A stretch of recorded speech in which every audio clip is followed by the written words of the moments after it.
नमस्कार सभी लोगों को। आज हम लोग जो हैं एक्सरसाइज 3.2 का चैप्टर नंबर क्या है chapter 3 pair of linear equation two variables में एक्सरसाइज 2.3 का क्वेश्चन नंबर 2 करेंगे। इसमें क्या है, on comparing the ratio a1/a2 b1/b2 and c1/c2। पहले हम लोग उसके कोफिशिएंट को, दो इक्वेशन होंगी लीनियर वेरिएबल की, टू वेरिएबल की, उसको क्या कहते हैं a1 छाटेंगे, b1 c1 a2 b2 c2। पहले आपस में a1/a2 निकालेंगे, b1/b2 c1/c2। फिर find out the whether the line represent.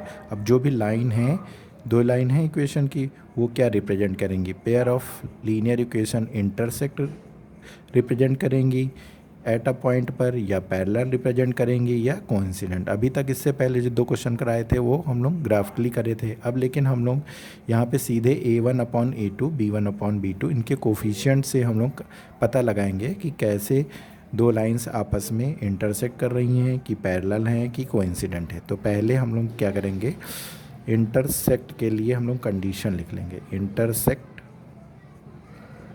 For two lines,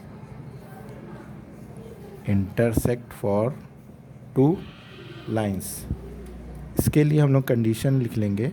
इसमें क्या होता है, a1/a2 अगर ऐसा कहीं आ जाए b1/b2 और दोनों की वैल्यू आपस में बराबर ना हो, तो उसको हम लोग बोलते हैं इंटरसेक्ट फॉर टू लाइन। दो लाइन आपस में क्या करेंगी, इंटरसेक्ट करेंगी। ठीक है। फिर दूसरा हम लोग पढ़ेंगे पैरेलल लाइन के लिए। पैरेलल लाइन के लिए क्या होगा,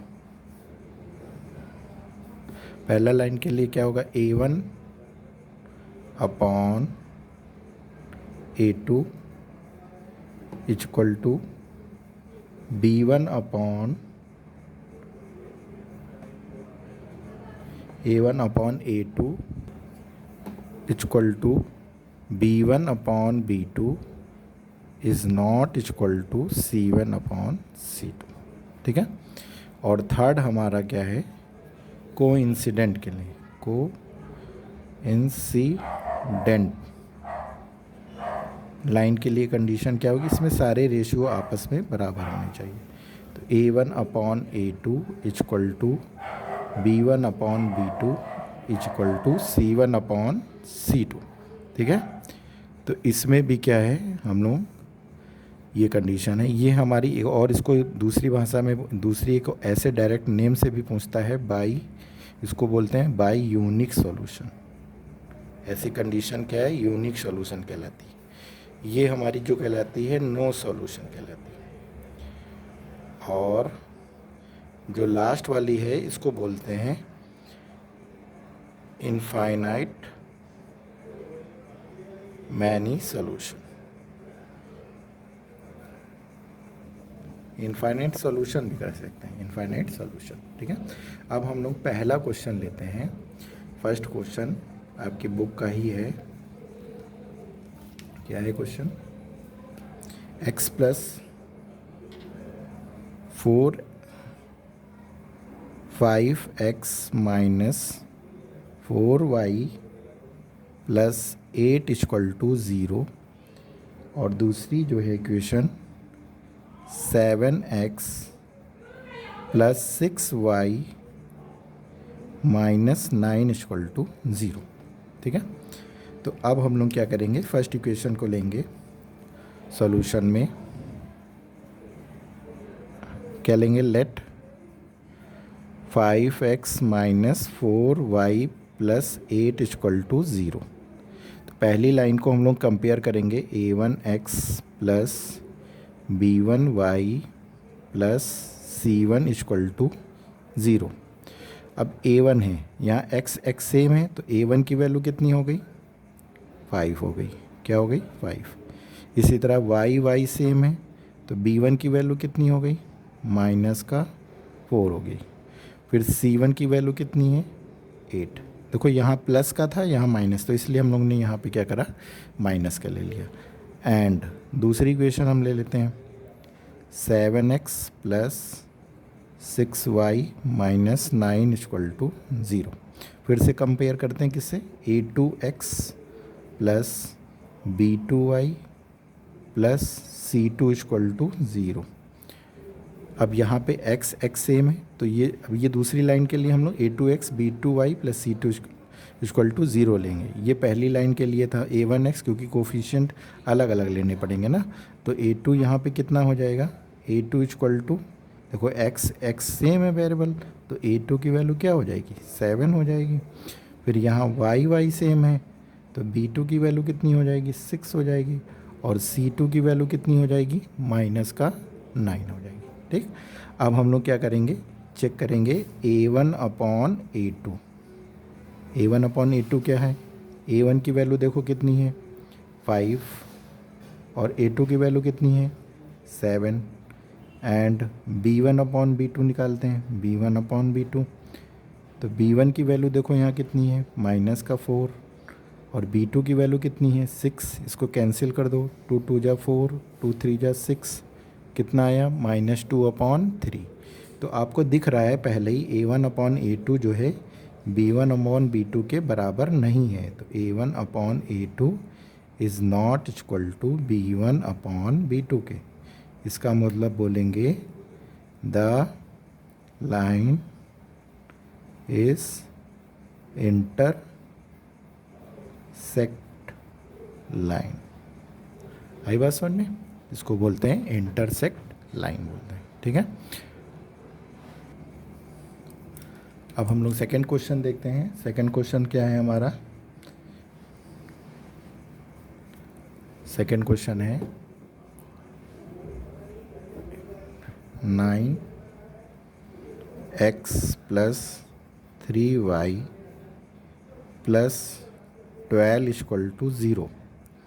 और दूसरी क्वेश्चन है 18x plus 6y plus 24 equal to 0। ठीक है, अब इसको हम लोग कंपेयर करेंगे। कैसे कंपेयर करेंगे, सिमिलरली पहले हम लोग a1 a2 छांट लेंगे। सॉल्यूशन में 9x plus 3y plus 12 equal to 0 compare कर देंगे किससे, a1x plus b2y plus c2 equal to 0, इससे कंपेयर कर देंगे। ठीक है, तो x सेम है, लेट यहाँ लिख देंगे ax सेम है, तो a1 की वैल्यू हमारी कितनी आ गई, 9, y सेम है, तो b2 की वैल्यू हमारी कितनी आ गई, 3 आ गई, c2 की वैल्यू कितनी आ गई, 12 आ गई। सॉरी c2 नहीं है, c1 है, ये 1 है, एक 1 सब में 1 मानेंगे। ठीक है, एंड दूसरी क्वेश्चन ले लेते हैं 18x plus 6y plus 24 equal to 0। तो ये क्या हो जाएगा, कंपेयर करेंगे a2x plus b2y plus c2 equal to 0। तो देखो वेरिएबल x और x सेम, इसके जस्ट बगल में जो कोफिशिएंट है वो a2 की वैल्यू है, तो वो 18 आ गई। इसी तरह y सेम है, तो b2 की वैल्यू कितनी हो गई, 6 हो गई। फिर c2 की वैल्यू कितनी हो गई, 24 हो गई। अब हम लोग सेम वही काम करेंगे, पहले a1 अपॉन a2 निकालेंगे। तो a1 की वैल्यू हमारी कितनी है, 9 अपॉन में a2 की वैल्यू 18, कैंसिल कर दो, 9 1 जा 9, 9 2 जा 18, 1 अपॉन 2 आ गया। फिर दूसरा b1 अपॉन b2 निकालते हैं, तो b1 अपॉन b2 कितनी है, b1 की वैल्यू है 3, b2 की वैल्यू है 6, तो 3 1 जा 3, 3 2 जा 6, तो ये भी कितना आ गया, 1 अपॉन 2 आ गया। इसी तरह c1 अपॉन c2 निकालते हैं, तो c1 की वैल्यू कितनी है, c1 कितना है, 12 है, और ये 1 है, c2 की वैल्यू कितनी हो गई, 24, 12 1 जा 12, 12 2 जा 24, 1 अपॉन 2 आ गया। इसका मतलब it means therefore a1 upon a2 equal to b1 upon b2 equal to c1 upon c2। सारी चीज़ें बराबर आ गई, तो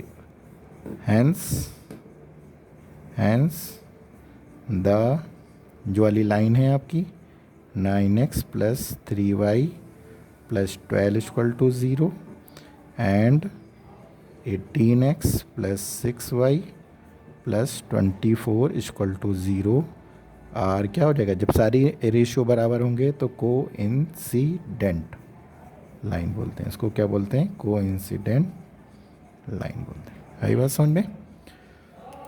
अब हम लोग इसका थर्ड पार्ट करेंगे। थर्ड पार्ट में हमारा क्या है, हमको लग रहा है तीनों अलग अलग दिए हैं क्वेश्चन। नेक्स्ट है 6x minus 3y plus 10 equal to 0। फिर इसके बाद है 2x minus y plus 9 equal to 0। फिर से वही क्या करेंगे, इसमें a1 a2 b1 b2 छांट लेंगे। कैसे छाटेंगे? पहले सॉल्यूशन में लिखेंगे let 6x minus 3y plus 10 equal to 0। Compare कर देंगे a1x plus b1y plus c2 equal to 0। तो अब x सेम है तो a1 की वैल्यू कितनी आ गई 6, b1 की वैल्यू कितनी आ गई -3 और c2 की वैल्यू कितनी आ गई, सॉरी c1 है c1 की वैल्यू कितनी आ गई 10। ठीक है। अब एंड इसी तरह 2x minus y plus 9 equal to 0।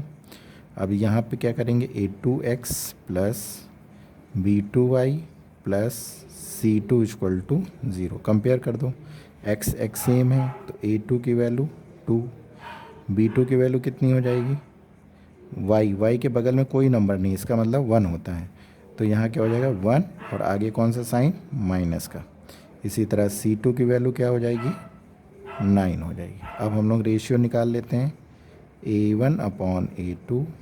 अब a1 की वैल्यू क्या है 6/2, कैंसिल करो कितना आया 3, तो कितना आ गया 3/1। इसी तरह b1 अपॉन b2 निकालो, कितना आ जाएगा -1 अपॉन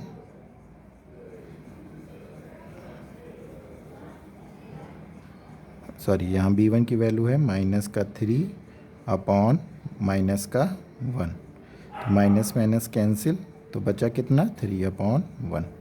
इसी तरह c1 अपॉन c2 निकालेंगे तो c1 की वैल्यू है हमारी 10 और c2 की वैल्यू है 9। ठीक, तो ये देखो ये दोनों बराबर आ रहे हैं, ये बराबर नहीं आ रहे हैं। इसका मतलब क्या हो जाएगा a1 अपॉन a2 वो इक्वल है रेशियो किसके b1 अपॉन b2 के, लेकिन वो बराबर नहीं है किसके c1 अपॉन c2 के।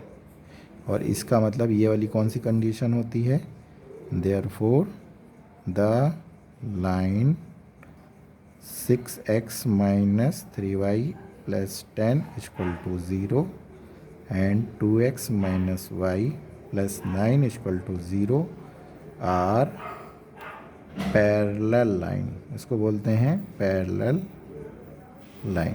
ठीक है, ये हमारा हो गया क्वेश्चन नंबर 2 हो गया।